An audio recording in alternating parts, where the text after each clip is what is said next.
बाजरंग दल का आतंक का राज, उत्तराखंड की सड़कों से भारत की टूटती आत्मा तक, मीडिया की तीखी प्रतिक्रिया और हिंदुओं से मिला भारी समर्थन उजागर करता है षड्यंत्र। कोटद्वार के व्यस्त बाजार में जहां वकील अहमद की बाबा स्कूल ड्रेस दुकान 30 साल से परिवारों की सेवा कर रही है, बाजरंग दल के गुंडों ने 26 जनवरी 2026 को गणतंत्र दिवस पर ही अपनी कट्टरता का प्रदर्शन किया और 70 वर्षीय मुस्लिम से मांग की कि वह अपनी साइन बोर्ड से बाबा शब्द हटा दे, एक ऐसा शब्द जिसे उन्होंने बेतुके ढंग से हिंदू संपत्ति बताया। यहां आते हैं दीपक कुमार, हिंदू जिम मालिक जिनकी हस्तक्षेप वायरल हो गई। मेरा नाम मोहम्मद दीपक है, उन्होंने घोषणा की, अपनी मानवता से उनकी नफरत को तोड़ते हुए। लेकिन यह साहस की जीत में नहीं बदला। इससे धमकियों, भीड़ और पुलिस की मिलीभगत की प्रतिक्रिया उभरी, जो संघ परिवार की हिंसा और अशांति की किताब को उजागर करती है भारत के हर कोने में। अब जैसे जैसे मीडिया आउटलेट्स दुनिया भर में तीखी निंदा कर रहे हैं और हिंदुओं से राष्ट्रव्यापी भारी समर्थन मिल रहा है, यह नाटक टूट रहा है। बाजरंग दल की भक्ति गुंडागर्दी का मुखौटा मात्र है, जो निष्क्रिय पुलिस और विभाजन पर पलने वाली सत्ताधारी भाजपा द्वारा समर्थित है। दीपक का रुख स्क्रिप्टेड हीरोइज्म नहीं था, यह कच्ची चुनौती थी। गालियां और धमकियां सुनकर उन्होंने भीड़ की सत्ता पर सवाल उठाया। दुकान 30 साल पुरानी है, अब नाम बदलोगे? जब उनकी पहचान पर दबाव डाला गया तो उनका मोहम्मद दीपक जवाब एकता का प्रतीक बना, गुंडों को पीछे हटने पर मजबूर कर दिया। फिर भी 31 जनवरी तक पड़ोसी शहरों से 150 से अधिक बाजरंग दल सदस्य कोटद्वार में उमड़ पड़े, हाईवे ब्लॉक कर दिए, नफरत के नारे लगाए और दीपक के घर व जिम पर दंगा जैसी स्थिति पैदा कर दी। पुलिस हमेशा की तरह सक्षम करने वाली एफआईआर दर्ज की, न केवल भीड़ के खिलाफ अशांति भड़काने और सड़कें ब्लॉक करने के लिए, बल्कि दीपक और सहयोगी विजय रावत के खिलाफ हमले और धमकी के फर्जी आरोपों पर, जो वीएचपी और बाजरंग दल के सदस्यों की काउंटर शिकायतों पर आधारित थे। यह दोनों पक्षों का नाटक पूर्वाग्रह की बू आता है। दीपक आरोपों से इनकार करते हैं, सवाल उठाते हैं कि 70 साल के दर्जी को परेशान करने वालों को क्यों आजादी है, जबकि रक्षक जेल का सामना करते हैं। सीमांत मामले उभरते हैं। पुलिस शुरू में एक तरफा थी, केवल वायरल आक्रोश के बाद कार्रवाई की। अब दीपक प्रशासनिक मिलीभगत का आरोप लगाते हैं। मौत की धमकियां उनके सोशल मीडिया पर बाढ़ की तरह आ रही हैं और डॉक्सिंग अभियान चल रहे हैं। बाजरंग दल की अशांति कोटद्वार विशिष्ट नहीं है, यह राष्ट्रव्यापी प्लेग है, जो समाज को तोड़ने के लिए इंजीनियर की गई है वोटों के लिए। 1984 में वीएचपी के मिलिटेंट आर्म के रूप में जड़ें जमाई। वे हनुमान की शक्ति को सड़क पर आतंक के लिए इस्तेमाल करते हैं।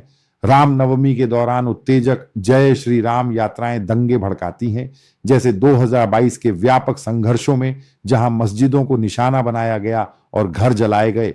उत्तराखंड में ही उन्होंने कश्मीरी विक्रेताओं, पूर्वोत्तर छात्रों और अंतरधर्मीय जोड़ों पर लव जिहाद के बहाने हमले किए, सांप्रदायिकता को विजिलेंटिज्म से जोड़कर। ऐतिहासिक दागों में 1922 का बाबरी विध्वंस शामिल है, जो राष्ट्रव्यापी पोग्रोम भड़काया। 1999 में मिशनरी ग्राहम स्टेन्स को जिंदा जलाया और गुजरात 2002 के नरसंहार। बारीकियां भर्ती में उजागर होती हैं।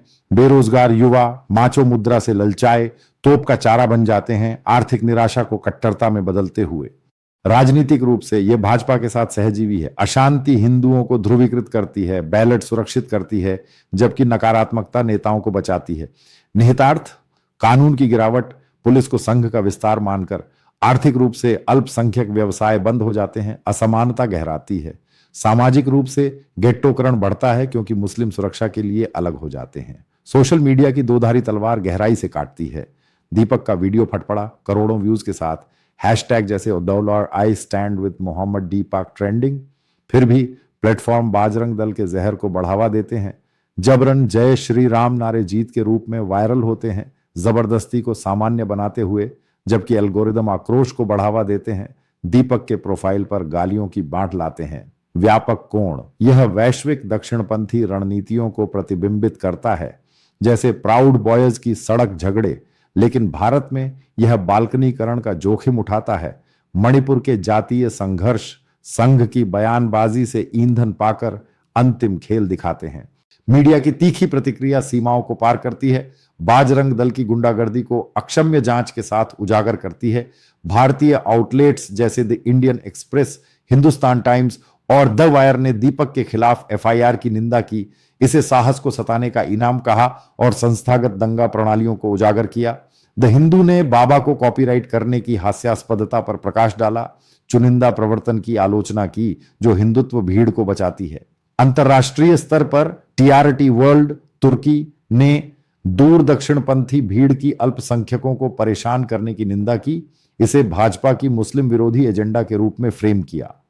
सिंगापुर के स्ट्रेट्स टाइम्स ने दीपक को बहुलवाद का पोस्टर बॉय बताया, बाजरंग दल की धमकी की निंदा की टूटते धर्मनिरपेक्ष ताने बाने में। यहां तक कि न्यूज़ग्राम और सबरंग इंडिया जैसे आउटलेट्स ने कानून व्यवस्था संकट पर हमला किया, ध्यान दिया कि दीपक की रक्षा ने हाईवे ब्लॉकेज को ट्रिगर किया, फिर भी आक्रामकों के लिए कोई वास्तविक जवाबदेही नहीं। कवरेज का यह वैश्विक विस्तार तीखा अटूट संघ की असुरक्षा को उजागर करता है। जब मीडिया नफरत के खिलाफ एकजुट होता है तो उनकी कहानी टूट जाती है। दीपक का भारी समर्थन मुख्य रूप से हिंदुओं से हिंदुत्व की हिंदू पहचान पर एकाधिकार को तोड़ता है। राहुल गांधी, एक प्रमुख हिंदू नेता, ने उन्हें भारत का हीरो कहा, ट्वीट किया, दीपक संविधान और मानवता के लिए लड़ रहे हैं। घटना को भाजपा संघ साजिशों के खिलाफ राष्ट्रीय फ्लैश पॉइंट में बदल दिया। सिविल सोसाइटी के हिंदू, आजाद समाज पार्टी के महक सिंह से लेकर आम नेटिजन्स तक एकजुट हुए। हमें और दीपक जैसे लोग चाहिए। एक्स पर गूंजा धर्मनिरपेक्ष हिंदू जैसे अलका लांबा उनकी कहानी को बढ़ावा देते हुए। इंस्टाग्राम रील्स ने उनकी एकता की आभा की प्रशंसा की। टिप्पणियों जैसे मोहम्मद दीपक जैसे लोग चाहिए, हिंदुओं से जो विभाजन को अस्वीकार करते हैं। यहां तक कि भाजपा के आलोचक हिंदू गुटों में धमकियों की निंदा की, साबित किया कि अधिकांश हिंदू सद्भाव को नफरत से ऊपर महत्व देते हैं। समर्थन पोस्टों पर 1000 से अधिक लाइक्स, हिंदू बहुल अकाउंट से वायरल शेयर्स। यह हिंदू नेतृत्व वाली प्रतिक्रिया संघ को डराती है। अगर उनके अपने भीड़ राज को अस्वीकार करते हैं तो उनकी सर्वोच्चता घुल जाती है। पुलिस की निष्क्रियता घोटाले का केंद्र है। भीड़ के दौरान मौजूद फिर भी निष्क्रिय, केवल एस्केलेशन के बाद फ्लैग मार्च। भाजपा शासित राज्यों में यह सामान्य है। यूएसएससी आईआरएफ रिपोर्ट्स हिंदुत्व समूहों की अक्षम्यता का विवरण देती हैं, पुलिस को सहयोगी के रूप में।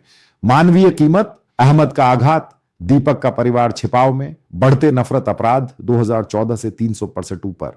हास्यास्पदता, बाजरंग दल वास्तविक मुद्दों जैसे बेरोजगारी को अनदेखा करता है, नामों पर फिक्सेट होकर, जबकि भारत जल रहा है। यह भक्ति नहीं है, यह तानाशाही है। बाजरंग दल को उसके आतंक विरासत के लिए प्रतिबंधित करें, पुलिस को मिली भगत के लिए जवाबदेह ठहराएं, दीपक की आवाज बढ़ाएं। हिंदुओं का समर्थन साबित करता है कि एकता विभाजन से ऊपर है। इसे संघ की पकड़ तोड़ने दें, इससे पहले कि भारत अपूरणीय रूप से टूट जाए।